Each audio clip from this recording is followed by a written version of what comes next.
Can I ask a question in Telugu? Ma'am, అమరావతికి సంబంధించి 15,000 crores మీరు ఈరోజు అనౌన్స్ చేశారు. దీంతోపాటు పోలవరం ప్రాజెక్టుకి సంబంధించి అనౌన్స్ చేశారు. సో 15,000 crores గవర్నమెంట్ గ్రాంట్ ఇస్తుందా లేదా లోన్ రూపంలో ఇస్తుందా? ఒకటి. రెండు, పోలవరం ప్రాజెక్టుకి సంబంధించి అనౌన్స్ చేసినారు.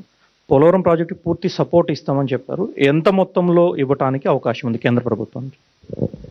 ముందుగా పోలవరం గురించి మాట్లాడితే దానికి ఒక పోలవరం నేషనల్ ప్రాజెక్ట్స్, సో అది కేంద్ర ప్రభుత్వం మీద ఉంటుంది.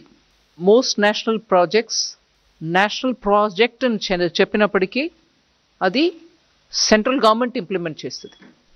కానీ ఇక్కడ ఆంధ్రప్రదేశ్ గవర్నమెంట్ ఇంప్లిమెంట్ చేస్తుంది నేషనల్ ప్రాజెక్ట్ని. అది 2014లో మనం ఒప్పుకున్నాం ఆ కండిషన్కి. దాని ప్రకారం రీహాబిలిటేషన్ ఎంతవరకు కట్టుబాటు ఉంటుంది, ఎంతవరకు గ్రామంలో ఉన్న వాళ్ళని అక్కడి నుంచి తరలించినప్పటికీ వాళ్ళకి ఇవ్వాల్సిన అమౌంట్ ఎంత ఉంటుంది, రిలీఫ్ రీహాబిలిటేషన్ 2013 యాక్ట్ కింద, ఇవన్నీ డీటెయిల్స్ అప్పటికే ఒక లెవెల్కి ఒప్పుకున్నాక క్యాబినెట్ నుంచి అప్రూవల్ తీసుకున్నారు. అప్రూవల్ ఒక ఎత్తు వరకు పోలవరం డ్యామ్ బిల్డ్ చేయడానికి. దాని తర్వాత కన్స్ట్రక్షన్స్ మొదలు పెట్టినప్పటికీ మెల్లమెల్లగా ఒక హైట్ వరకు వచ్చి దాని తర్వాత కింద ఉన్నటువంటి గ్రామాలకి ఇచ్చాం కానీ పైన ఉన్నటువంటి గ్రామానికి ఇవ్వలేదు.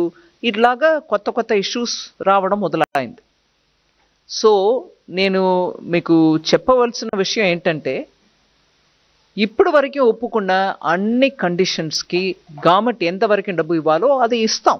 ఇప్పటికీ ఇంకా కొత్త ప్రాబ్లమ్స్ కూడా కొంచెం వచ్చి ఉన్నాయి, నేను ఆ వివరంలో వెళ్ళలే. కానీ అది ఒక నేషనల్ ప్రాజెక్ట్, మేము ఒప్పుకున్నాం. సెంట్రల్ గవర్నమెంట్ అది తనకంటూ ఉన్నటువంటి ఒక ప్రాజెక్ట్ అని ఒప్పుకుంది. సో అది కంప్లీట్ చేయడానికి ఎంత అవుతుందో అంత మేము చేయాల్సిందే. తర్వాత అది గ్రాంటా లేదు సెంట్రల్ గవర్నమెంట్ మల్టీనేషనల్ బ్యాంక్ నుంచి తీసుకొస్తున్నారు ఏంటి అని అంటే, నేషనల్ ప్రాజెక్ట్ అన్నప్పటికీ ఖర్చు మాది కదా. సో గ్రాంటా అని అడగడానికి అక్కడ ఆస్కారం లేదు.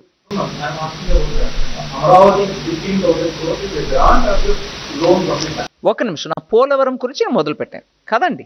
సో పోలవరం గురించి మాట్లాడుతున్నప్పుడు క్యాబినెట్ ద్వారా ఎంత అప్రూవల్ అయిందో దాని మేరకి ఇప్పటివరకు ఎంత ఇవ్వాలో అంత ఇస్తూ వచ్చాం. In fact first time cabinet approval చేసిన అంత అమౌంట్లో అన్నీ కూడా క్లియర్ అయిపోయింది. ఎగ్జాక్ట్ అమౌంట్ నేను ఇప్పుడు చెప్పట్లేదు కానీ అన్నీ క్లియర్ అయిపోయింది. ఏదో కొంచెం అటుగా మిగిలి ఉంటుంది.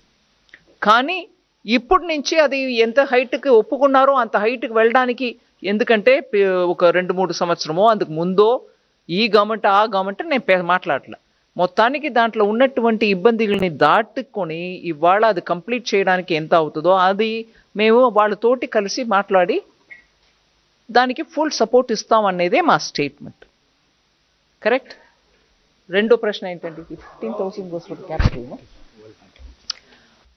అమరావతి క్యాపిటల్ కన్స్ట్రక్షన్, ఎందుకంటే ఆంధ్రప్రదేశ్ రీఆర్గనైజేషన్ యాక్ట్ మేరకి స్టేట్ క్యాపిటల్ బిల్డ్ చేయడానికి సెంట్రల్ గవర్నమెంట్ దానికి స్టేట్ గవర్నమెంట్కి హెల్ప్ చేయాలని యాక్ట్ ప్రకారం ఉంది.